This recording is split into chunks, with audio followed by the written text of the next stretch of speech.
Hello, welcome back to another episode of Andy Drinks Beer, the show where Andy drinks beer. Going through a little bit of a painting project in the garage, hence the the war paint going on. But yeah, time to take a little break and catch up with a nice little refreshing brew. We have F-Town Brewing's Faribo Lager, their signature beer here, and yeah, I love that every. Here in the Twin Cities, we have like 25,000 breweries, and like 5 are opening next week, so that's always good.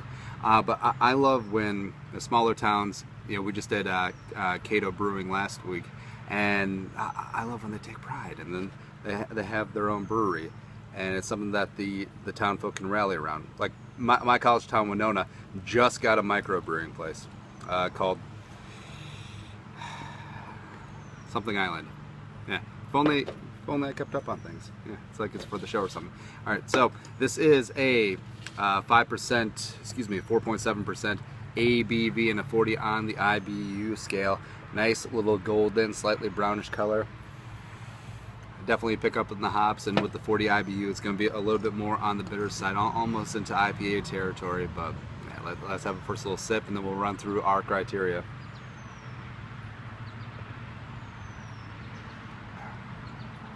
Ooh, that is very interesting. You get a lot of citrus.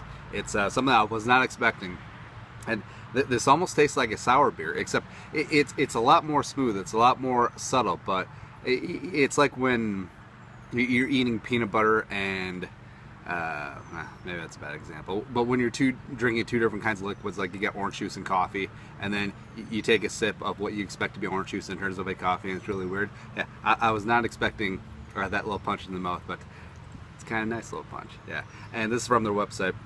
The Faribo Lager is perfect beer for every day. Our take on the California Common. This pale lager is golden in color, crisp in flavor, and has a refreshing citrus profile that makes it easy to drink. And yeah.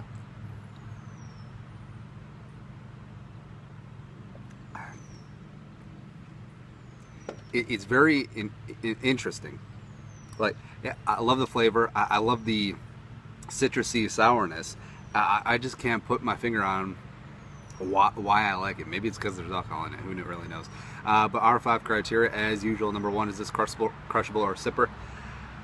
I'm gonna go sipper, because even in the pounder 16 ounce tall boys, I think you maybe have 2, because the citrus, just for me personally, you get a little gut rot early on. That's why I can maybe drink like 1 Berry Weiss.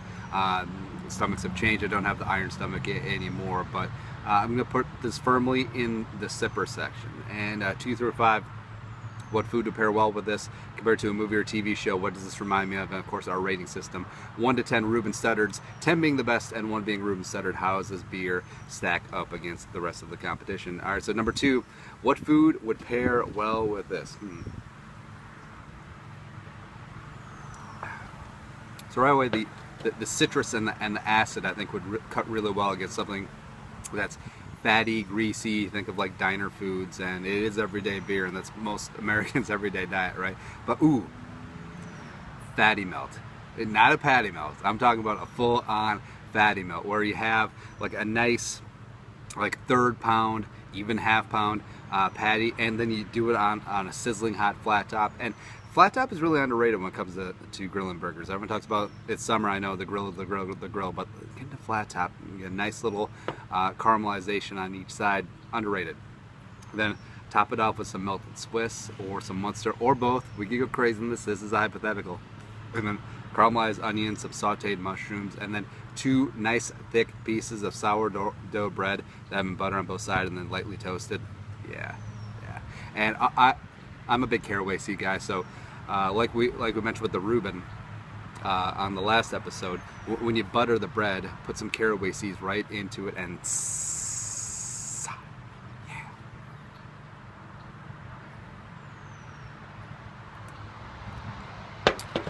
Number 4 compares to a movie or TV show.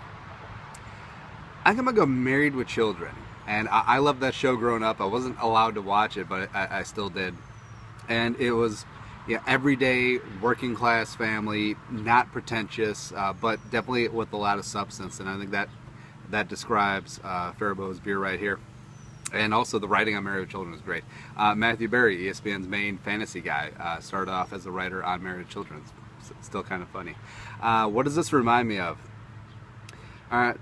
Probably just because of what was going on, doing some housework, getting your hands dirty, and then cracking back and having a cold one. Because you shouldn't drink while you're doing housework. Drinking should be the reward. Yeah, that's all I'm saying. And doing stuff around, whether it's yard work, housework, whatever, and then cracking that cold one at the end. Yeah, and this one with a nice little citrusy kick. I like it. It's like on the Shawshank Redemption, when Andy Dufresne gets the guard to have all the hot tar roofers, a couple of beers at the end, even though those are Bohemian style beers. Yeah, sort of like that.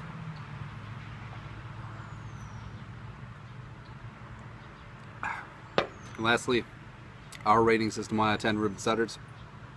I'm gonna go solid 8.5 for F-Town Brewing's Faribo Lager. The sour definitely took me off my feet a little bit, because just looking at the can, bright and crisp with refreshing citrus profile. So you get the citrus there. I was not expecting that, but I really like it. I do solid 8.5 rating for F-Town Brewing's Faribo Lager.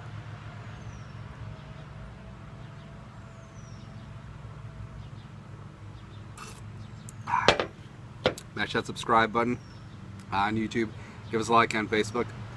Follow me on Twitter, Instagram, Snapchat, all at Andy Carlson Show. Prost.